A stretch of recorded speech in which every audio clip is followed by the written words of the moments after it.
I like to call them serial squatters. That's what they do. There's a North Texas couple out there tonight playing a very aggravating game of cat and mouse with other people's homes. They move in and then refuse to move out, owing homeowners tens of thousands of dollars. Our consumer justice investigator, Kristen Severance, joining us right now. You have spent months working on this story. Yeah, I'm going to introduce you to Heather and William Schwab. Court records show that they've been getting evicted since 2005. They were kicked out of 8 homes just in the last 2 years. And we found they keep moving into nicer and more expensive places. I spent 2 hours with them. Christine Reddick was trying to find the perfect family to rent her late father's home. She thought Heather and William Eric Schwab were it. And that's how important this was. We did one of these for hours. It's not like, here's your keys, come on in. She says everything on their application checked out, from salary to rental history. How much was rent a month? It was over 2. Right away, the rent check bounced and the excuses started. Can't talk.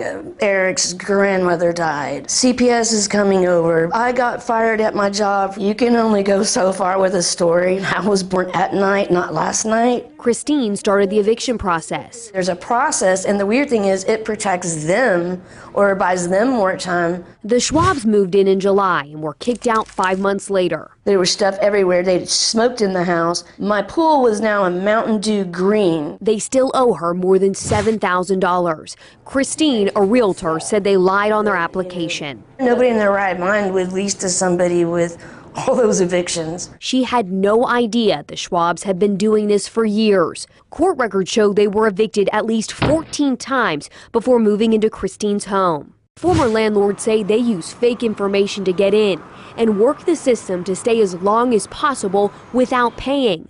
And they bring several kids and pets along with them. What I don't understand is how. Records show the Schwabs were evicted 2 more times before moving into Dustin and Arlene Harrison's home in Carrollton. They made it a big deal, like, hey, it's Thanksgiving, we just need to get in real quick, and it just seemed like good guys, good people, to be honest. The Schwabs claim they were military veterans, just like the Harrisons, and small business owners. And they owned their own collection agency. The first check was no good. It bounced, but they're already in.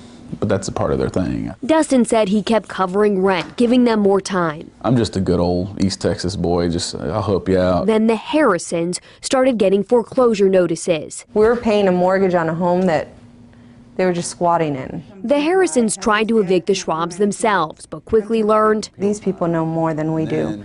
So I contacted a lawyer. I like to call them serial squatters.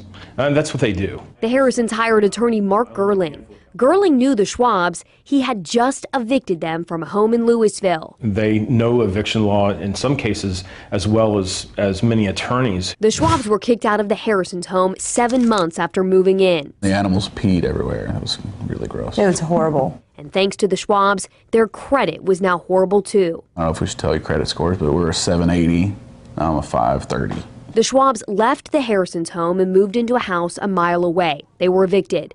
They moved 0.9 miles from that home and were evicted again. These people are chronically just victimizing, and no one's holding them accountable. We found the Schwabs had moved into a gated community in Frisco. They were living in this $450,000 home, got evicted, and moved 0.3 miles away to another home in the same development. We tracked down Heather outside of court on a bad check charge. We'd like to talk to you about all your evictions. We found at least 20 over the last 17 years.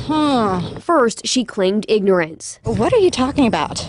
Well, you and your husband, you don't pay rent and you keep going into more expensive homes when you owe thousands of dollars in back rent. No idea what you're talking about. Then she said it was another Heather Schwab. Well, I know there's another Heather Schwab, in fact, in the same court I am. So no, it's definitely you. We've been investigating this for months. For months? I cannot help you. But you're the one who did it.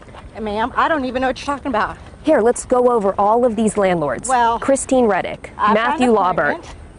I've got an appointment. Do you plan on paying any of this rent? I don't know what you're talking about. Heather. Now, excuse me. About a month after Heather and I talked, the Schwabs were getting evicted again. I'm just still in shock. Chrissy Merrill said Heather and William owe them at least $4,000. I think it's criminal to move into a house knowing you have no intentions of paying paying rent. Their attorney is Jeff Sprigg. The Schwabs like to game the system. Sprigg, too, had just evicted the Schwabs. They know what to look for. They know who their victims are going to be. In court fighting the eviction, William Schwab said they were too poor to pay, and they only made $3,500 a month. Sprigg showed the judge their W-2, which shows they made more than $15,000 a month. Days after that court appearance, they were evicted in the beginning of October. The whole house is missing smoke detectors. Trash, I think this is dog poop. They moved from the Merrills to a $473,000 four-bedroom located just 10 homes away. If you could say something to the Schwabs, what would you say? How do you sleep at night? So the homeowner in their new place is currently trying to evict them. That homeowner hired attorney Jeff Sprigg, who told us that the Schwabs will sometimes target homes that are for sale. They say they're going to buy the place and pay rent until closing. That way they don't have to go through any background check or fill out a rental application. I'm going to echo what every one of you are probably feeling right now, and that is we have zero vested interest in these properties, and blood is boiling. How do they get away with this? Right. Everybody wants to know, right? How do they keep doing this?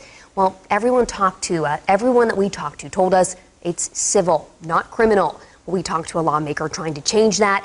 We'll explain how he wants to stop these serial squatters. We'll have that part of that story tomorrow. You'd think there'd be something to stop them, but apparently at the moment there's not. Right, and they don't care about civil. They don't care about judgments or Cannot wait for tomorrow night. Oh my Follow gosh, up. Thank yes. you. You bet. Wow, we are glued. Okay, so if you need consumer justice, you know Kristen is here for you. She proves it every time she's up here with us. You can call her or send her an email. Her number, 817-586-7211. Her email address is consumerjustice@ktvt.com.